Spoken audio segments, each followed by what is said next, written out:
So let's get into a top-down view of what we can expect from markets today and this week. Peter Mcguire from XM is joining us now. So yet another record performance on Wall Street on Friday. We had that jobs report as well. So when you're making sense of it for the Asian market today, Peter, what are you paying attention to? Well, good morning, Nadine. Yeah, it was very, very strong. I mean, 227,000, quite extraordinary, really, up from that, dismal 12,000 we experienced in October. So, yeah, shot the lights out. Very, very strong. Unemployment now just up from 4.1 to 4.2%. And what I'm expecting in Asia today could be a little bit of profit taking, but hey, there's plenty of profit there. What we've seen in the last month has been extraordinary growth, and it may just, blow off a 0.5%, but I'm expecting this rally to continue well up into Christmas. Okay, and we've got the RBA meeting tomorrow. No chance of any move, but what will you be expecting the RBA to stand by that data-driven scenario? I think so, Nadine. If you look at Michelle Bullock's statements, as far as isn't it about to ditch the higher for longer mantra anytime soon, it's going to be possibly investors are looking at an April rate cut, but that could even push further out into the deep winter or maybe even spring next year. So we've just got to see how everything rolls as far as CPI and the impact naturally to economic growth in Australia. Okay, and as far as some of the data we're expecting around the region, it will be really interesting, won't it, to see what happens with Chinese inflation, because of course, it has not had the same issues with inflation as we have around the rest of the world. So what will you be watching?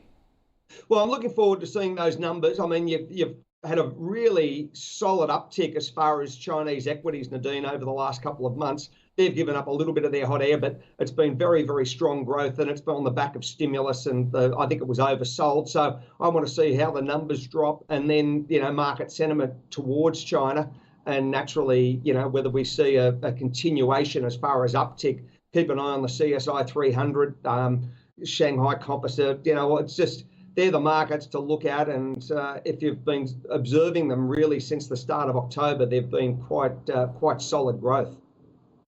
Okay, and of course, we do have the Bank of Canada, we do have the ECB. It's a big week for data, isn't it?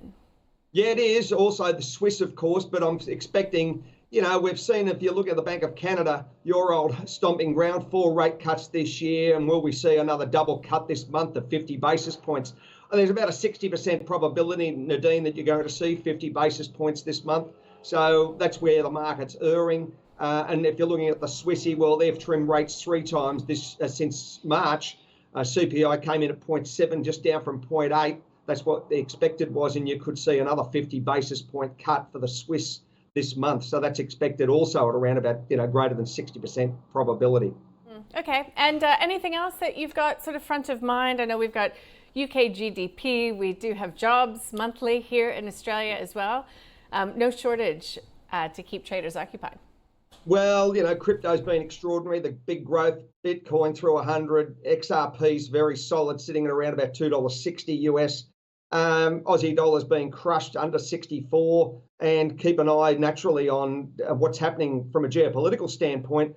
Is there going to be any impact as far as crude with the situation unfolding in Syria and what that could mean for the whole fabric of the Middle East? Now, so you could see a spike in energy prices. They're very soft at the moment, 67 and 71 bucks respectively for WTI and Brent, and gold sitting at 26.60-ish. I wouldn't be surprised for that to have a run as well. Okay, well, yeah, plenty to discuss, and you make a good point about that unfolding situation in the Middle East. So are you surprised that we haven't seen more of a reaction in oil markets? Yeah, I guess we're still waiting to see what happens in this Asian session.